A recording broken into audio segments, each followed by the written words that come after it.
লাঙ্গে নিয়ে কোমর ভাঙ্গে। আরে আপনি তো আল্লাহর কাছে শুকরিয়া আদায় করেন, সে নিয়ে আপনার কোমর ভাঙ্গি দেয় না, বুঝছেন? মিস মেঘনা আলম, আপনি কি মনে করছেন সৌদি শেখ আপনাকে রানী বানাবে? জি না, কখনোই বানাবে না। আপনি ভুল বুঝছেন তাদেরকে। তারা তাদের নিজ দেশের একজনকে রানী বানায় আর বাকিদেরকে টিস্যুর মতো ব্যবহার করে। তাদের সাথে আমাদের কোনো সম্পর্ক নেই। কিসের সম্পর্ক জানেন? এই যে টপ টপ করে পড়তেছে, শার্ট ভিজে গেছে, শুধু এটার সম্পর্ক।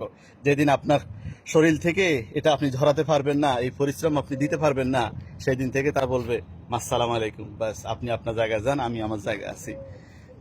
চোদ্দানি পুত্র আজকে 20 বছর সংসার করি, মন ফাইলাম না, বুঝছেন? তার মানে আজকে 20 বছর এই আরব সংস্কৃতির সাথে আছি, জীবন যৌবন সব গেছে কই, এরপরও তাদের মন ফাইলাম না।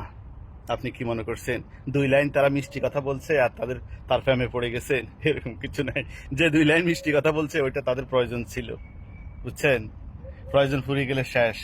ওই যে বরিশালের ভাষা একটা গান আছে না, ওই বাতারে বাত সাঙ্গে লাঙ্গে নিয়ে কোমর ভাঙ্গে।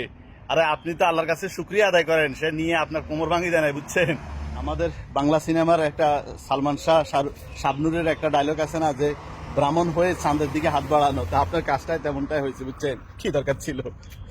তাদেরকে এখনো চিনেন নাই। যারা আরব দেশে কাজ করে তারাই তাদেরকে ভালো করে চিনে হাড়ে হাড়ে।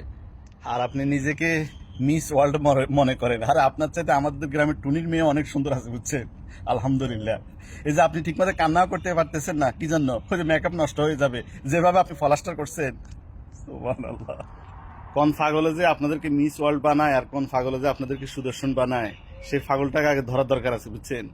আমাদের বাঙালি জাতি অনেক ইমোশনাল, তারা কিন্তু সেই ইমোশনাল না, তারা কিন্তু আমাদের মতন আবেগী না, বুঝছেন?